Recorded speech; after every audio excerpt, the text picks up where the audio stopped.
Brisbane Caravan and Camping Show, the place to come and find out all things caravan and camping. And I'm being a bit selfish today because later in the year, three mates and I are actually heading out to Birdsville to the races. So I've dropped in here on the Outback Queensland stand to find out some information. Kylie, what do I need to know about heading out to Birdsville for the races? Well, first of all, you've got to get your rest because it's a bloody great weekend. So certainly do that.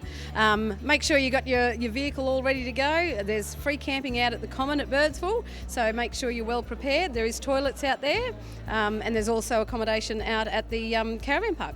Now, the Birdsville races, iconic event. Yeah. What makes it so? I think the isolation is one thing and getting there is quite the trick. So people have to put in a lot of effort to get there. Once they're there, they just love it and you don't want to leave. So, and everyone's got the same camaraderie. Everyone's gone on a big adventure to get there. A lot of it's a bucket list. It's a once in a lifetime opportunity unless you live close like Mount Isa, and then it's once a year opportunity. But otherwise, it's just a fantastic thing to celebrate.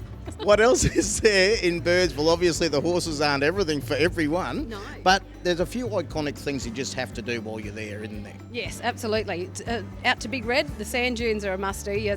That red dirt just speaks to you sometimes. Got to have a sunset there. Got to have a sunset there. You've got to have a camel pie at the bakery, of course, and the pub. Of course, there's the pub. Got a nice splash park there now. They do.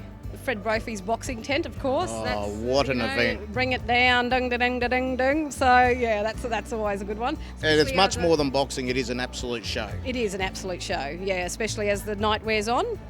The fights get wilder, or the swinging gets wilder and wider. But yeah, no, it's just as iconic as the races to go and see Fred. And if you get offended by the politically incorrect, then Fred's show is not really for you, because by today's standards, you've got to go and see it. It's old school fun, and as is everything at Birdsville, really, isn't it? It is, absolutely. All right, so what would you say to anyone who's thinking about heading out to Birdsville for the races? Yeah, so if you're heading to the races, make sure you go to the races and see the horses. They're great. Good bookies are out there. You can dress up. There's people that dress up in all sorts of stuff, or you can, just go in your casual gear. Make sure you take some woolies, because it can get cold at night time, and the wind is always good to have a bit of a dusk mask or something, so when the sand picks up and the wind starts, you're protected, but that's what makes you thirsty. And probably a tin of Barocca or something to get the day going again the next morning. Absolutely. Absolutely. Well, on that subject, when you're heading out to these sorts of communities, they have a medical centre out there, but it's quite limited, so if you need medications and things, take enough with you there. You won't get a script filled there, will you? No, that's right. So yeah, make sure you've got all the things that you would need if you're camping in isolation anywhere where there's no town or anything. So assume that if you haven't got it, you won't get it.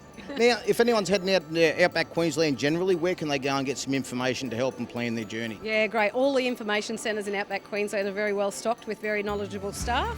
So certainly that's your best point of call, especially for road conditions and stuff.